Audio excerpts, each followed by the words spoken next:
The humid Pacific air thrums with tension as metal grips strain against sweaty palms. Gunners made second class Tommy Rodriguez feels his heart hammering against his ribs. The handles of his 40mm Bofors anti-aircraft gun seem to vibrate with anticipation. October 25, 1944. USS Enterprise cuts through Philippine waters. The general quarters alarm splits the morning air like a knife. Above them, death approaches in formation.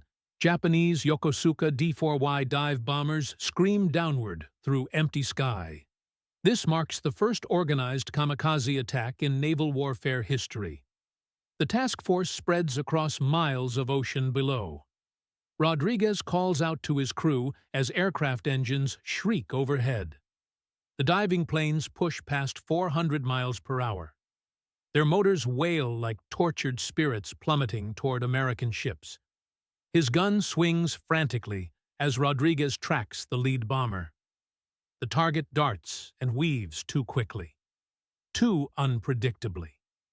His conventional ring sight reveals only where the enemy plane exists right now, not where it will be when his shells finally arrive. Burst after burst thunders from his weapon. Tracer rounds streak uselessly behind the diving kamikaze pilot. The shells miss by hundreds of yards. Around him, dozens of other anti-aircraft guns roar in desperate fury. Their shells explode in empty sky, while Japanese pilots close the deadly gap to their American targets. What Rodriguez cannot possibly know changes everything. His ship carries revolutionary technology, a device so advanced that Navy officials initially dismissed it as completely insane, utterly impossible. What he cannot foresee is simple. This shoebox-sized invention springs from the brilliant mind of a Massachusetts Institute of Technology professor, a man with zero military credentials who will transform naval warfare forever. The numbers tell a horrifying story. American anti-aircraft guns achieved just 3.2% kill rates during the Pacific War's first 2 years. They shoot down only 3 enemy aircraft for every 100 shells fired. Japanese pilots attack American vessels with virtual immunity. Surviving the dense wall of anti-aircraft fire becomes merely a question of speed and fortune. By October 1944, American naval forces have unleashed over 400,000 anti-aircraft rounds in combat situations. They have scored approximately 12,000 hits on enemy aircraft, a catastrophic failure rate that leaves American ships defenseless against increasingly desperate Japanese attacks. The kamikaze threat transforms this crisis into something urgent: life or death. Japanese pilots no longer require survival after their attacks. Every enemy aircraft becomes a guided missile with human intelligence. Traditional anti-aircraft tactics designed to discourage attacking pilots become completely useless. These methods fail against men determined to die for their emperor. What these gunners cannot know is that salvation exists. It lies within the brilliant mind of Dr. Charles Stark Draper, an MIT professor whose unconventional approach to fire control will revolutionize aerial warfare. His methods will save thousands of American lives during World War II's final year. Fast-moving aircraft have plagued military engineers since World War I began. By 1941, American anti-aircraft guns fire shells at tremendous velocities. But hitting maneuvering targets traveling 300 miles per hour demands mathematical precision. Human gunners simply cannot achieve such accuracy. The fundamental challenge involves lead calculation, determining the precise aiming point when firing at moving targets. A shell fired from a 40mm Bofors gun requires approximately 3 seconds to reach aircraft at 4,000 yards distance. During those 3 crucial seconds, an enemy plane traveling 400 miles per hour moves nearly 1,800 feet forward. Gunners must aim at empty sky. They hope their shells and the target arrive at identical points simultaneously. Traditional anti-aircraft sights consist of simple iron rings. These devices show gunners exactly where their weapons point. But enemy aircraft refuse to cooperate by flying straight lines at constant speeds. They dive climb bank and spiral unpredictably. This creates three-dimensional puzzles that human reflexes cannot solve quickly enough. The Navy's Bureau of Ordnance attempts multiple solutions. Fire control directors use mechanical computers to calculate lead angles. But these room-sized devices prove too complex for rapid target changes, too delicate for shipboard combat use. Attempts to create automated tracking systems fail consistently. The necessary technology does not exist to follow maneuvering targets reliably. Expert consensus holds that the problem remains fundamentally unsolvable. Admiral William Halsey states in 1942 that anti-aircraft gunnery represents more art than science. We can teach our boys to point and shoot, but we cannot teach machines to think like fighter pilots. The Bureau of Ordnance awards development contracts to traditional suppliers: Westinghouse, General Electric, and Ford Instrument Company. These corporate solutions involve massive mechanical calculators. They require teams of operators and constant maintenance. Nothing proves practical for actual combat conditions. Meanwhile, the stakes continue climbing higher. The German Luftwaffe demonstrates precision bombing effectiveness against British cities. Japanese naval aviation proves devastating at Pearl Harbor. American ships desperately need effective anti-aircraft defense. Current weapons achieve hit rates barely above random chance levels. Failed solutions follow consistent patterns. Engineers approach problems with conventional thinking.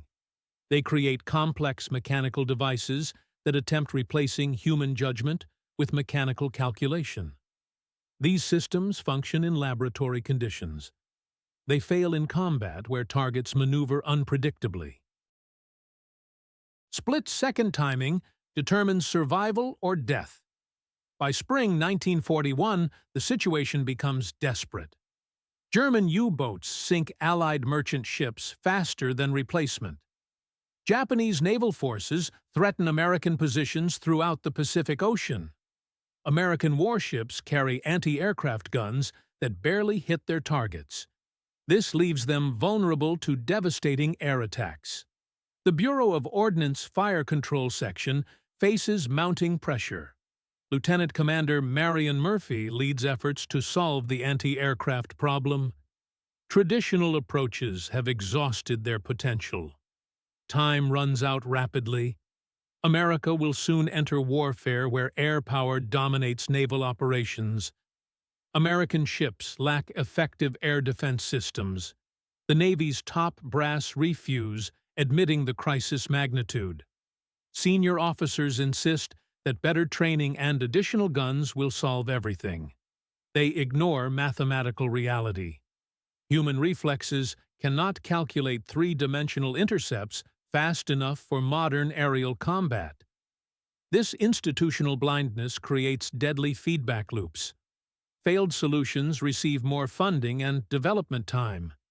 Innovative approaches get dismissed as impractical or impossible. Navy bureaucrats protect their reputations by blaming gunner training. They refuse acknowledging fundamental technological limitations. The human cost becomes clear during the Pacific War's opening months. Japanese aircraft attack American ships with minimal losses. American anti-aircraft fire remains largely ineffective. Sailors watch helplessly as enemy bombers and torpedo planes approach their vessels. They know their defensive weapons offer little protection against determined attackers. Massachusetts Institute of Technology, Cambridge, May 1940. Dr. Charles Stark Draper sits in the MIT faculty dining room. His sleeves roll up as he sketches mathematical equations on napkins. At 38, Dr. Draper possesses no military credentials whatsoever, no formal weapons training, no experience with naval gunnery systems. His academic specialty focuses on precision instrumentation, a field so obscure that most Navy officers cannot explain what he does for living. Draper's unconventional background makes him unlikely to revolutionize warfare. He earned his doctorate studying gyroscopic instruments. His focus involves devices that measure rotation and orientation with microscopic precision. While Navy engineers design massive fire control computers, Draper works with spinning wheels the size of silver dollars. His MIT colleagues know him as an eccentric genius, someone who approaches problems from unexpected angles. Students call him Doc because he insists on hands-on experimentation rather than theoretical analysis. His laboratory resembles a machinist workshop more than university research facility. Lathes, drill presses, and precision measuring instruments fill every available space. The breakthrough moment arrives during lunch with pilots and engineers from Sperry Gyroscope Company. They have been testing Draper's latest invention, a rate of turn indicator that helps pilots determine how fast their aircraft bank. The device uses small gyroscopes to measure rotational movement with extraordinary accuracy. Someone brings a newspaper containing headlines about German tanks advancing through France. The conversation turns to military applications of their work. A pilot mentions the difficulty of hitting moving targets from aircraft. French gunners can hit stationary targets, the pilot explains, but they cannot hit anything moving fast. Draper stops eating and stares at his gyroscopic turn indicator. His engineering mind immediately grasps connections between measuring aircraft rotation and calculating firing solutions for moving targets. If gyroscopes can determine how fast aircraft turn, they can also predict where aircraft will be in the future. What if we could make gun sights automatically lead targets? Draper asks quietly. The table falls silent. The concept seems impossible. A mechanical device that can think ahead, calculating where to aim based on target movement patterns. But Draper sees mathematical elegance in the solution. His gyroscope does not need intelligence. It just needs precision. Over following weeks, Draper becomes obsessed with lead computing sight concepts. He borrows every available book on ballistics and fire control. He studies physics of projectile motion and target interception. His office fills with calculations covering trajectory mathematics, gyroscopic mechanics, and optical sight design. Draper's insight proves revolutionary. Instead of trying to replace human judgment with mechanical computation, he will augment human reflexes with gyroscopic precision. Gunners will still track targets and pull triggers, but sights will automatically adjust aiming points to compensate for target movement.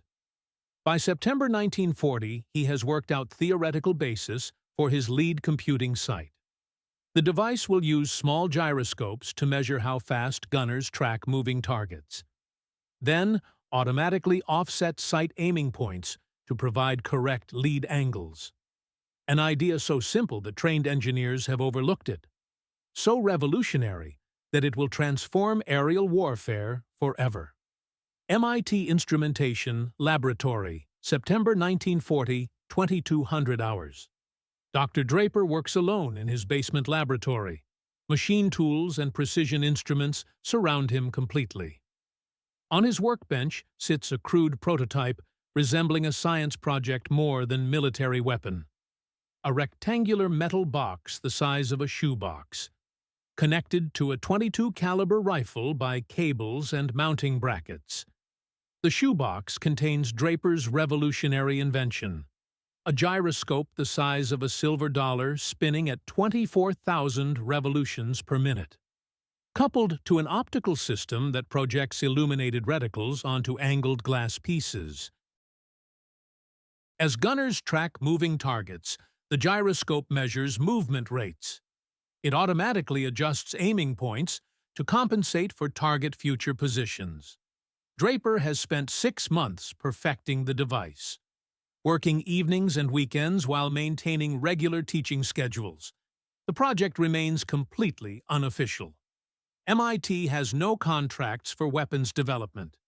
The U.S. military has shown zero interest in gyroscopic gun sights. Tonight marks the first live fire test of his lead computing sight. Draper mounts the modified rifle on pipe stands to support extra weight from his prototype device. He rigs a simple target system, a white towel attached to rope that moves back and forth across the laboratory, like a pendulum. The moving towel simulates aircraft crossing gunners' fields of view. The first shot misses completely. Draper's calculations prove slightly off. The sight provides too much lead. He adjusts gyroscope settings and fires again. Closer, but still behind the moving target.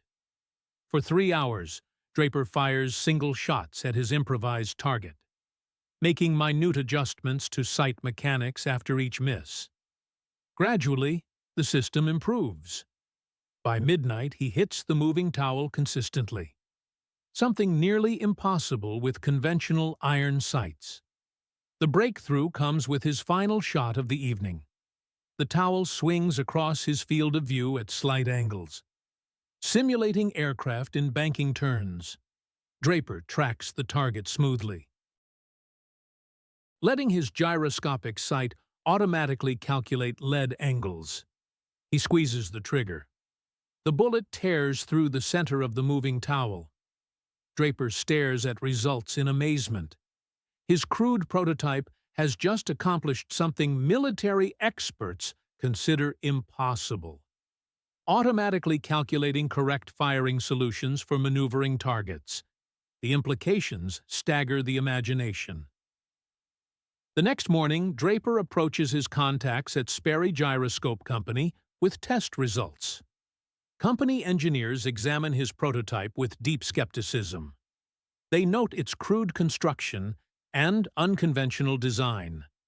"This looks like something you built in your garage," remarks Sperry's chief engineer. "I did build it in my garage," Draper replies calmly. The Sperry engineers studied gyroscopic mechanisms more carefully, recognizing precision and sophistication hidden within rough exteriors. Mathematical principles are completely sound. Test results speak for themselves. But when Draper presents his invention to military representatives, the response proves immediate and hostile. "This is completely insane," declares a Navy ordnance officer. "You want to put spinning tops on guns and expect them to hit flying targets. That is impossible." The room erupts in dismissive laughter. But Draper remains confident. He has seen his invention work. He knows it will revolutionize aerial warfare. Bureau of Ordnance, Navy Department, Washington, D.C., May 28, 1941. Lieutenant Commander Marion Murphy leads Dr. Draper through corridors of the Navy's most powerful technical bureau, past offices filled with engineering blueprints and scale models of massive fire control systems. They head to a meeting that will determine whether Draper's revolutionary gun sight receives official support or disappears into bureaucratic obscurity forever. The conference room contains 12 senior officers and civilian engineers, representing the Navy's best technical minds. At the head of the table sits Captain William Blandy, Chief of the Bureau of Ordnance Research and Development Division, the man whose approval Draper needs to proceed. "Gentlemen," Murphy begins, "Dr. Draper has developed a gyroscopic gun sight that automatically computes lead angles for moving targets. The device weighs less than 20 pounds and requires no external power sources." Captain Ralph Christie, the Bureau's fire control expert, responds immediately. "Lead computing sights have been tried before. They require room-sized mechanical calculators and teams of operators. How can a 20-pound device possibly perform those calculations. Draper stands and places his prototype on the conference table. The crude metal box draws skeptical stares from assembled experts. This device does not calculate, Draper explains quietly. It measures. The gyroscope detects how fast gunners track moving targets and automatically adjusts sight pictures to provide correct lead angles. The room erupts in objections. "That is impossible," declares a Westinghouse engineer. Lead calculations require precise knowledge of target speed, altitude, and bearing. You cannot measure those variables with simple gyroscopes. The system is fundamentally flawed, adds a Ford Instrument Company representative. Combat gunnery requires mechanical precision that human operators cannot provide. Your device relies on gunner skill rather than eliminating human error. Captain Christie pounds the table for attention. "We have invested millions of dollars developing proven fire control technologies. These mechanical calculators represent decades of engineering advancement. You are asking us to abandon scientific principles for some spinning toy." Draper remains calm as criticism intensifies. He has faced academic skepticism before. He knows that revolutionary ideas always encounter resistance from established experts. "Would you like to see a demonstration?" he asks simply. The room falls silent. Nobody expects the crude prototype to actually work. 2 days later, the same group assembles at Watertown Arsenal firing range. Draper mounts his modified .22 rifle on shooting stands, while Murphy operates mechanical devices that pull targets across ranges at varying speeds and angles. The first target appears, a white panel moving from left to right at approximately 30 miles per hour. Draper shoulders his rifle, tracks the target through his gyroscopic sight, and fires. The bullet strikes the moving panel dead center. Murmurs of surprise ripple through the group of observers. Again orders Captain Blandy. The second target moves faster and follows irregular paths. Draper tracks smoothly, allowing his sight to automatically calculate lead angles. Another perfect hit. By the 5th consecutive hit on moving targets, skepticism has transformed into amazement. Captain Christie approaches the rifle and examines gyroscopic sight mechanisms. "How does it work?" he asks quietly. Draper explains the physics. The gyroscope measures angular velocity, how fast gunners turn to follow moving targets. Since angular velocity relates directly to required lead angles, the sight can automatically provide correct aiming points, without knowing target actual speeds or distances. Captain Blandy makes the decision that will change naval warfare. "I want specifications and pricing for 50 experimental units. If this device works as demonstrated, we will need thousands of them." The room erupts, but this time with excitement rather than skepticism. Officers and engineers crowd around Draper's prototype, asking technical questions and discussing implementation possibilities. Lieutenant Horatio Rivera, who had studied under Draper at MIT, approaches his former professor with undisguised admiration. "Doc, you have just solved the biggest problem in naval gunnery. If this incredible story of American innovation amazes you, make sure you subscribe with notifications on." We have more amazing stories of World War II heroes whose genius changed the course of history. Within 24 hours, the Navy places its first order for 12 experimental Mark 14 gun sights.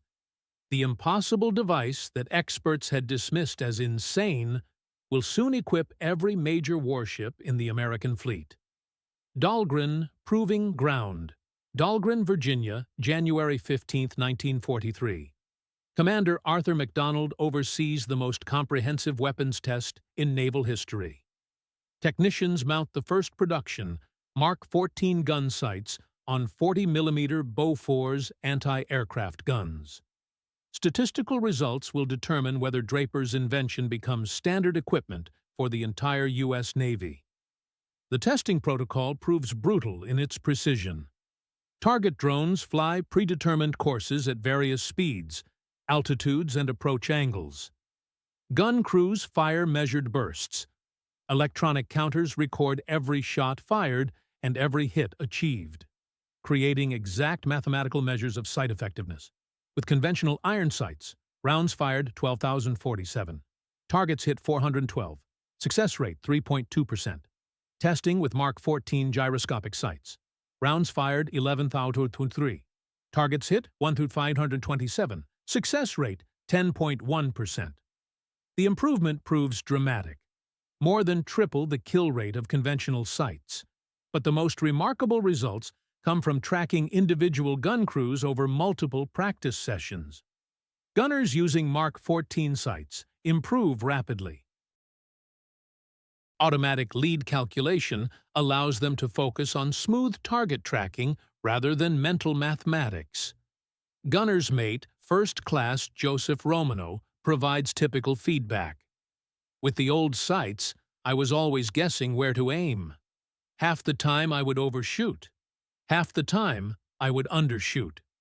With the Mark 14, I just keep targets in sights and squeeze triggers. The sight does the thinking for me. By June 1943, production Mark 14 sights begin reaching the Pacific Fleet. The first combat test comes during invasion of the Gilbert Islands.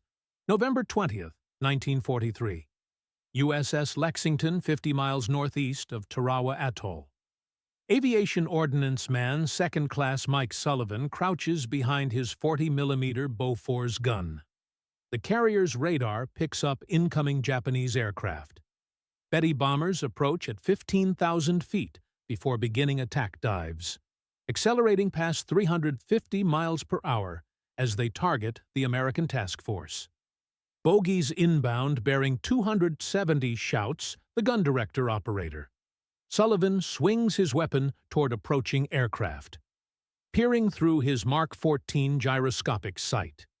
The illuminated reticle shows him exactly where to aim, automatically adjusting as he tracks the diving bomber. The first Japanese aircraft enters his effective range at 4,000 yards.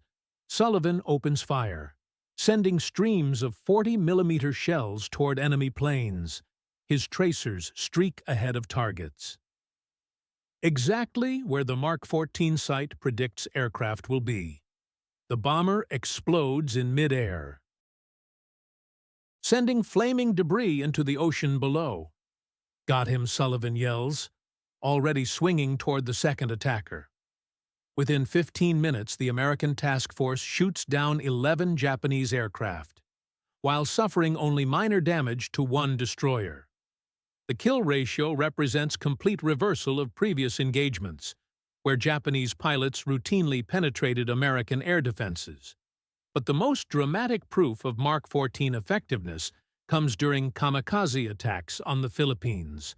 October 25, 1944. USS Enterprise Leyte Gulf. Gunner's mate, Second Class Tommy Rodriguez. The same sailor from our opening scene now operates a 40mm Bofors equipped with Dr. Draper's revolutionary sight. As Japanese dive bombers streak toward his carrier in the first organized kamikaze attack, Rodriguez tracks the lead aircraft through his Mark 14 gun sight. The gyroscopic mechanism automatically calculates correct lead angles as the kamikaze pilot dives at 400 miles per hour. Rodriguez keeps targets centered in his sight pictures, maintains steady fire. His shells intercept diving aircraft at 2,000 yards, destroying them before they can reach the carrier. Around him, dozens of other gun crews equipped with Mark 14 sights achieve similar success. The kamikaze attack that should have devastated the American task force instead results in heavy Japanese losses, with minimal damage to U.S. ships. The statistical improvement staggers belief. Kamikaze aircraft engaged 1,047.